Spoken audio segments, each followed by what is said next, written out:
Good day mga kabakyard! Welcome back to JBM Aquayard.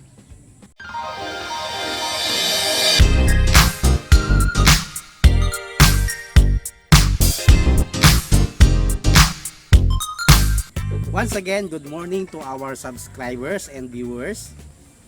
And as what we are expecting, today is my greatest fear because today we are going to use the English language.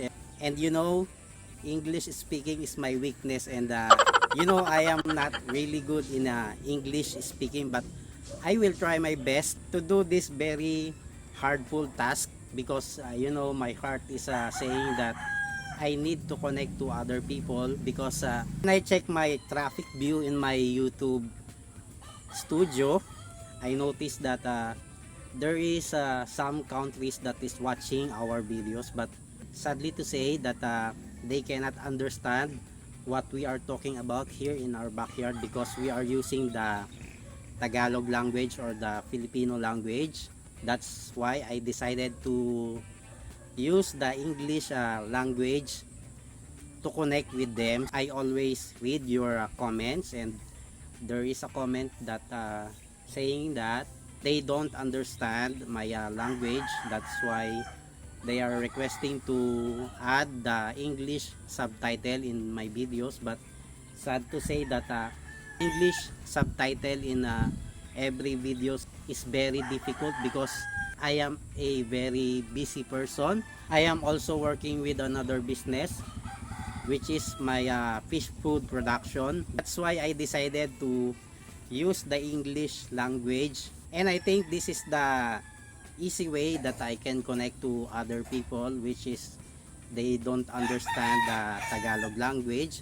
So I need to use this English language, and please bear with me if my English language is not so good, but there is always a room for improvements. That's why I am learn, especially with the pronunciation and with the grammar. So for today's video, I am going to share with you how to breed thousands of guppies. You know, we are producing a lot of guppies in here.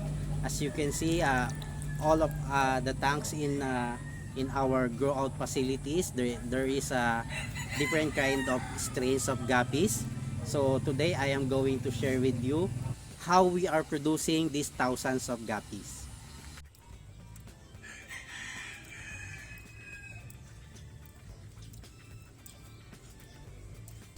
Okay, this is our breeding facilities, and this is how we are breeding this kind of guppies, and we have different kind of strain of guppies in here. I think that we have more than 20 guppy strains that we are breeding here in our breeding facilities, and this is how we breed.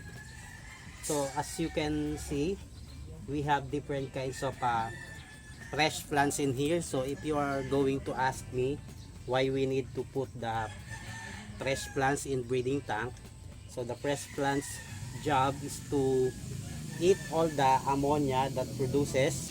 You know, when you are giving too much food to your breeders, the tendency is the water will become polluted, and the task of the fresh plants is to eat all the bad bacteria that is developing in this breeding tank. And this is the first thing that you need to consider if you are going to produce thousands of guppies.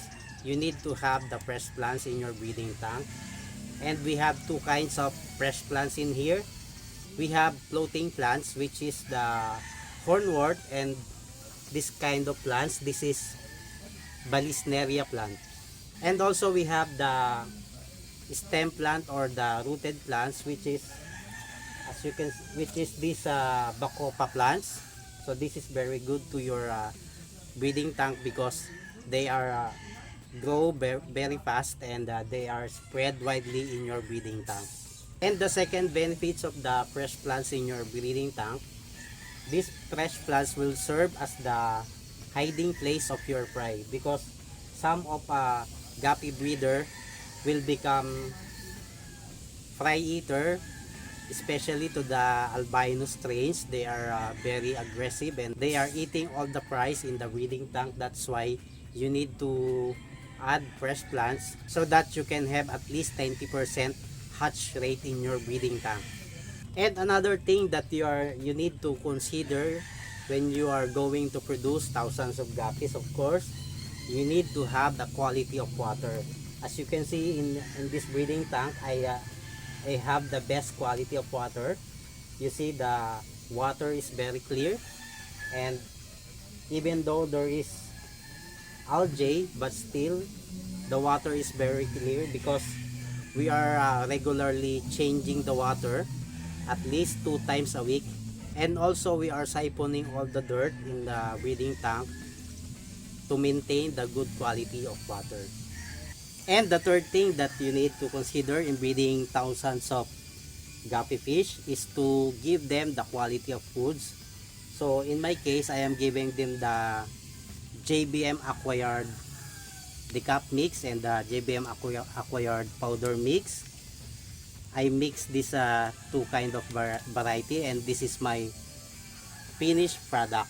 This is very good to our guppy fish, to our breeder, because they can produce thousands of guppies.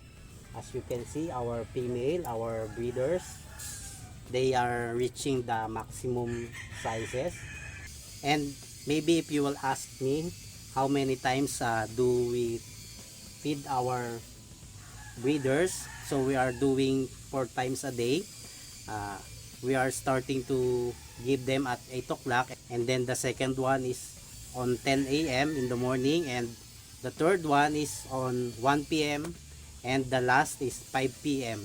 And you will note that you will just give them the amount of food that they can consume in 5 minutes though. So that is the ratio of foods that we are giving to them. And please take note that if you want to give them the commercial food, make sure that you will just give them the amount of foods that they can consume in 5 minutes. So that is the basic technique in feeding your breeders. And this is the result of 5 method techniques in feeding that we are doing here in our breeding facilities. As you can see, our breeders is very active, our breeders is very healthy, and they are producing thousands of fry, and at the same time they can reach the maximum growth. As you can see, our female, they are very large in size, and this large size can produce 70 to 100 pieces of fry. And another method that we are doing here in our breeding facilities to produce thousands of guppies is the harvesting method.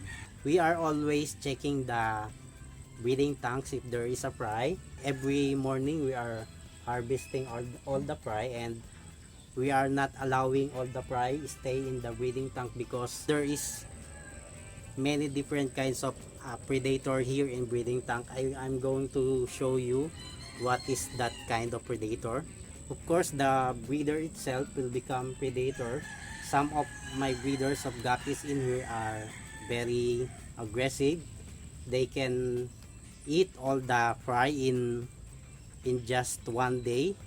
So we need to put the fresh plant so that the fresh plant will serve as the hiding place of the fry. And I also have here the kind of predator. This is very notorious predator. This is called dragonfly nymph.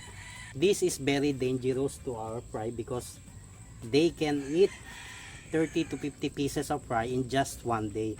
Imagine that if you have this kind of predator in your breeding tank and you are allowing to swim all your fry in your breeding tank, the result is you can harvest less of fry. So that's why we are always checking our breeding tanks.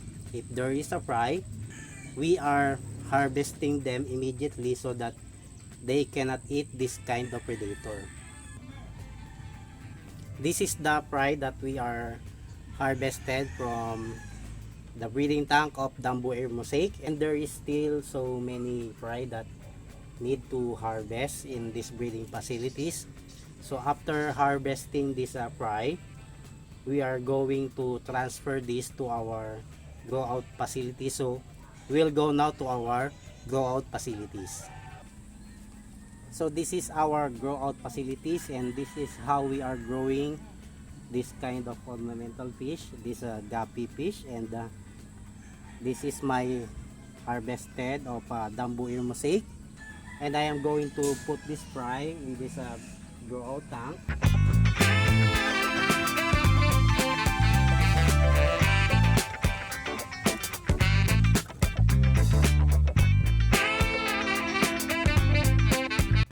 It is very important to put tagging in your grow out tank, because if you do not put the tag on your grow out tank, the tendency is you will accidentally mix them with other strains. So as you can see in my grow out tank, there is a tagging in my fry, especially at the age of 1 week to 1 month. There is no color yet. That's why you cannot identify which of them is the HB blue, which of them is the Dambu ear mosaic.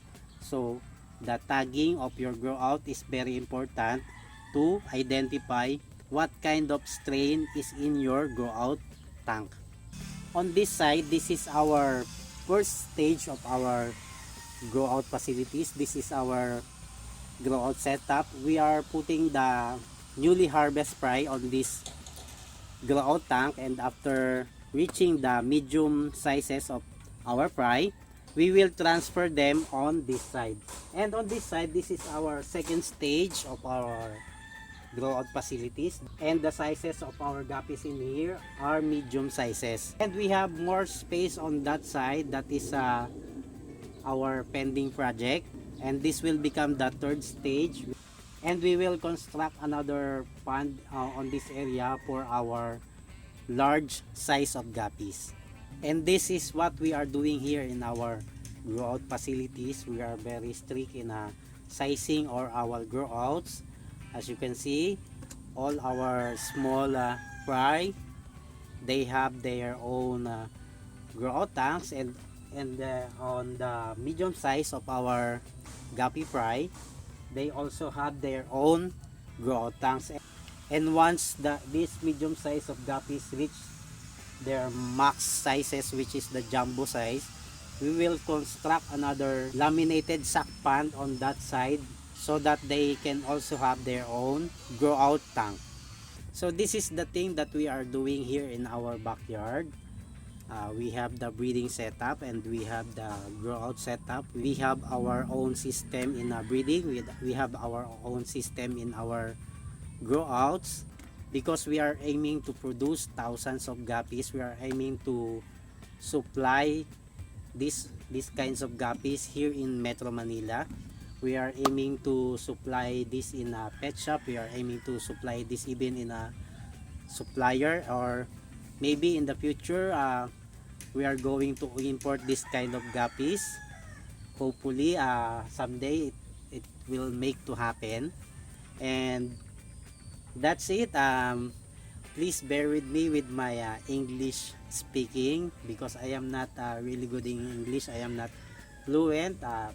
My grammar is I think it's not good also, but I am trying my best to deliver my video tutorial, so that I can reach all the people who is interested in this kind of business. I can reach the other people which cannot understand our language, which is Tagalog language. That's why I decided to use the English language to connect to other subscribers of JBM Acquired, which is they are requesting for English subtitle, but sad to say my time is very limited. That's why I cannot add English subtitle in my videos. I think this is the easiest way, so they can also relate to the topics that we are discussing here in our backyard. And also, if you are new to our channel and you are interested in a ornamental fish, and you are also interested in this kind of business, just click the subscribe button below, and don't forget to click the notification bell, so that if there is a new topic, you will become updated. Okay, once again, see you in our next episode only here at JBM Aquayard.